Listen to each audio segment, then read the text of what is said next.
All right, everybody, welcome back to yet another episode of You Know What It Is. I know you know, and you know I know you know. It's Form Check Friday. We take your viewer-submitted videos. There's instructions on how to submit down in the description box below, so go ahead and check those out if you're looking to get your video featured. And before we get started, make sure to check out the Calgary Barbell training app, calgarybarbell.programs.app. Again, link in the description box below. Wonderful, giant library of programs and access to myself and other Calgary Barbell coaches. So do it. It's good. All right. Getting into it, where we left off last week with Robert. Now, Robert is just getting started with the deadlift. I appreciated everyone's comments in last week's video. Thank you for giving such good constructive criticism and tips and advice and stories and stuff like that for Robert. So thank you. Now, like I said last time, we generally want to start lifters off when they're a little more novice with just a few cues, right? Just a few things. So, number one, Robert, always start your deadlifts from the floor. Always, always, always. What you're doing here is it's a great RDL, but it's not necessarily going to teach you what you need to learn in order to be a good deadlifter when we're talking about like a powerlifting deadlift, pulling it off of the floor, right? That is number one. So what we're doing here is we have sort of constant tension all the way down. We're kind of just like tapping the ground and then coming back up. So much of the deadlift is built on this position. Now, obviously, these are smaller diameter plates, which is kind of going to confound things, right? Generally, you'll be pulling from a full 45, which I think, honestly, judging by this, you can probably just go ahead and load a 45 on there. You're going to be okay. Or a 20 kilo plate. You'll be fine. The few things I'm noticing here are, number one, your back looks really, really arched. So don't worry so much about extending your back. Think more about like pulling your ribs down on top of your abs. The other thing I would do is probably widen your grip and push your knees out a little. And ditch the shoes, right? Either pull in just your socks or find a nice flat shoe that doesn't have a compressible sole, right? So these shoes are very squishy. It's going to lead to some like balance issues potentially, or at the very least, it's just going to kind of throw you off. So, yes, what did we go over so far? So, less arch, wider grip, push your knees out, and maybe keep your knees back a little bit, right? Don't be worried if your hips are up a little higher. Right, we want to try to get some work out of the posterior chain being the back, the hips, the hamstrings, all the muscles on your posterior, right? Posterior, back of you, anterior, front of you. Little anatomy lesson for free. And yeah, I think that would be a great place to start. But number one, always pull your deadlifts from the floor, right? Dead stop every rep, hence the name deadlift. Anyways, buddy, between myself and the comment section on the last video, I hope that helps you out. And we're going to get on to the next one. Up next, we got Rachel. Now, Rachel has been powerlifting for a few years now. This is double at 88%. She said the weight felt really heavy this day. She said the first rep looks okay, but the second rep, her hips shoot back, and she was not happy with that. Okay.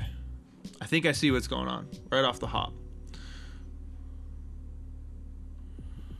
You are just straight up squatting like a high bar squat with a low bar position.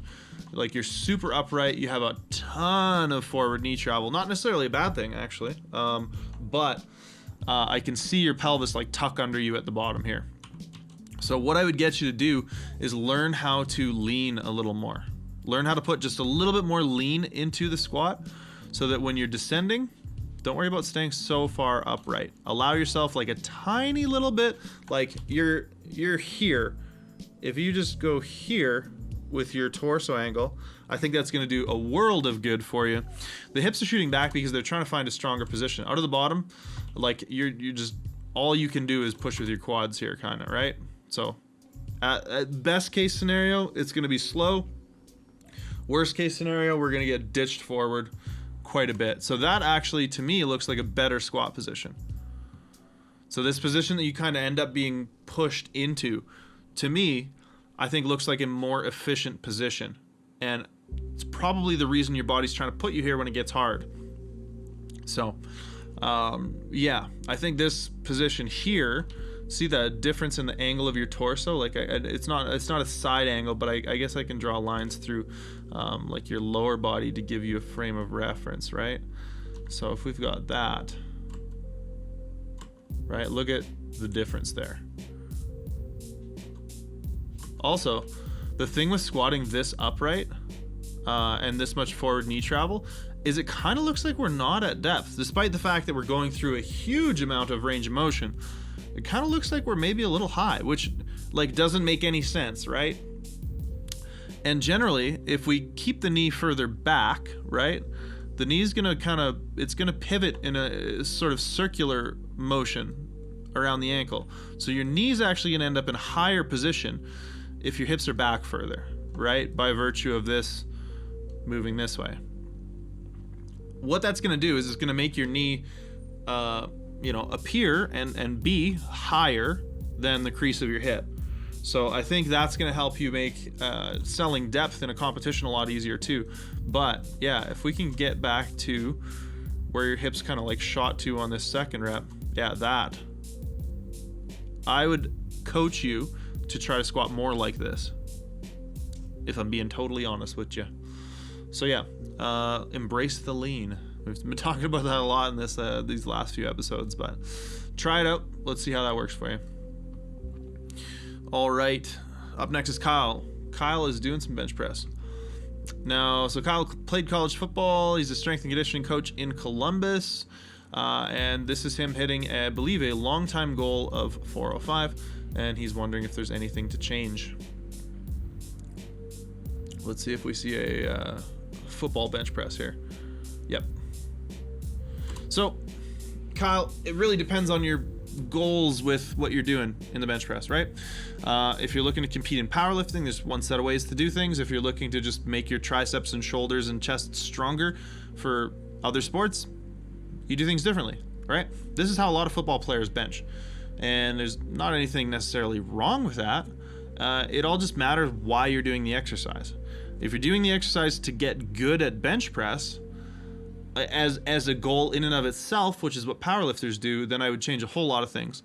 But whether or not it's worth, deloading the weight on the bar to get like an aesthetic bench press, I don't know. You could debate it probably either way. But okay, let's start from the start. So out of the rack, we're really shrugged up. We pop the shoulders forward on the unrack. So I would, again, focus on keeping a little bit more pressure and tension in the upper back, right? Shoulders down, shoulders back towards one another. Applying leg drive throughout to try and reinforce the arch and bring the chest up to the bar. On the way down, you pick your head up, which is going to collapse your chest, and you're going to go into slight flexion in your upper back as a result of that, which is going to increase your range of motion, which doesn't really matter that much because the bar just kind of like hits you in the bottom, right? And again, this is not me criticizing and saying, oh, you've been benching wrong forever. It's just like, I don't know, this is how football players bench, because football players probably don't give a shit about being like a good bench presser. They give a shit about being a good football player. And being a good football player means they're stronger. So again, different strokes for different folks. It all depends on what you're trying to get out of this. But what's happening here is that bar is just slamming into you. You're losing all tightness. You're bouncing it off your chest, and then you're trying to like re-find some kind of momentum through the midsection of the lift. So yeah, I mean, I would slow it down. I would control it. I would probably try to widen your grip. I would have you learn to touch lighter. But these are all things I would do for a powerlifting client that I'm coaching in powerlifting. So yeah, I mean, if you want my powerlifting advice, that's it. But everything has to be taken in context. So is that the best way for an athlete to bench? Oh, maybe there is a case to be made like, oh, if you do it more like a powerlifter, it's safer or something. But I think even that, you're probably on thin ice trying to make that argument with any kind of real certainty. So yeah, man, congrats. I mean, you can clean it up if you want. All right, now we're on to Sam. So Sam's just getting into lifting. A couple months of lifting, he says. This video is 50 kilos for a set of 5. He says his best so far is 80 for 1. And he thinks his form is okay, but he's worried about his shoulders dropping. All right, so again, like Robert, and this is a pretty common beginner's mistake with deadlifting, but you're trying to squat it. You're just squatting it, right? Your hips are super low. Like your femur is pretty much parallel with the floor here. What I want you to do is bring your hips up behind you a little bit, right? Because right now your knees are probably like this out in front of the bar, right? If I had to guess. So what I'm gonna get you to do is move this back this way, which is gonna move this up this way a little bit. This angle's great.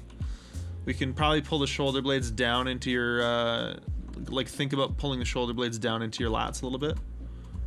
So actually you kind of like, yeah, you brought your hips up to here. That's probably a better position, honestly. Tighten the shoulder blades from here. We've got this little bit of an angle here. The knees are probably less far out in front of the bar. I would not look out as you're setting up. I would probably look down, and then if you want, as you start the rep, you can bring your head up a little bit. But I would look down so that, again, it's easier to, just have a straight line through. Right now, we've got the neck like this and the back like this. Sometimes it's easier to find, good sort of sensation of bracing and, focus on your cues and focus more inwards instead of outwards. Talked about this a few times on the channel, but if you're using a mirror, it can kind of really throw you off. So, because then you're thinking about what you're seeing instead of what you're feeling. And what you're feeling is priority as opposed to what you're seeing. So yeah, it's super light, but you're just kind of squatting it. So I would say, number 1, go ahead and add some weight to it. And number 2, start with a higher hip position so we're getting more of a hinge and less of a squat. I hope that helps, man. All right. Up next, we've got Kiki. She is from NYC. No plans to compete currently. The video is some 2-count pause squats for 4 reps. She says she switches back and forth for where she's looking. Sometimes uses squat shoes but forgot them on this day, and struggles to stay tight in her upper back in comp squats. The other thing she mentions is she sometimes falls forward in the bottom, or during the descent rather. So here's the thing, Kiki, your pause squats look really freaking good. Other than just changing where you're looking a lot, which is going to kind of throw you off and mess with your center of gravity and perception and all that kind of stuff. Other than looking around a lot, like number 1, if you can, probably easier to not look at a mirror. I'm seeing a mirror here, so I'm guessing there's a mirror here. If you're squatting facing a mirror and the rack has the capability, if you can take these and put them over here so that you're looking out this way, again, you'll be able to focus more inward in terms of what we're feeling as opposed to focusing outward or externally on what we're seeing, right? And, if you ever do compete, probably going to need to know, how to feel your lifts. My biggest cues for you, Kiki, are going to be every time you comp squat, I want you to pretend you're going to pause and then don't. That's like my number 1 cue for squatters who, send me pause squats, and the pause squats look great because their bottom position is intentional. They're conscious of their balance. They're able to keep their back position better. If we're not able to do those things in the comp squat, chances are we're just hitting the hole too hard, right? So if we have that same kind of hesitation or like intent in, again, I sound like a broken record, but creating the bottom position as opposed to falling into the bottom position, then, we're going to end up with a better bottom position and a more consistent squat. So number 1, keep doing pause squats because I think they're a great exercise for you. And number 2, when you do comp squats, act like you're going to pause and then don't. And I think that's honestly like you're able to keep, this is such a good bottom position in your squat. But I can see how if you hit the bottom any harder, the bar is going to kind of roll forward. So we don't want to hit the bottom too hard, and we don't want to get too far on the toes. Was another thing I saw you shifting back and forth like in your weight. But in the pause, again, you corrected that, and the weight got to like mid-foot. So more control in the bottom, and I think that's going to go a long ways for you. Because yeah, your pause squats look great. Just act like you're going to pause in your comp squat and then don't. Huge brain tips. All right. Last here is Jennifer. Now, Jennifer says she hasn't had access to a gym in a while. She's been stuck using this wider bench, wider wider bench, and tiny little bar. She's hoping to get back to the gym soon and hoping to compete sometime in the near future. So, obviously, not an ideal setup for somebody who wants to compete in powerlifting. That much is obvious. But what do we think that Jen can do to improve her bench with this limited equipment, right? So she's got to play the cards she's dealt here. She's gonna have to train on this for at least a little bit longer. So, you know, is there anybody out there in the comments, in viewer land, who had similar issues during lockdowns? Did y'all have to train with substandard equipment, and how did you work yourself around that? How did you get the most out of the tools that you had? If anybody can offer any advice, that would be fantastic. Go ahead and leave it in the comments section below. I will start next week with Jennifer and my 2 cents on things. I'm not leaving her out to dry, don't worry.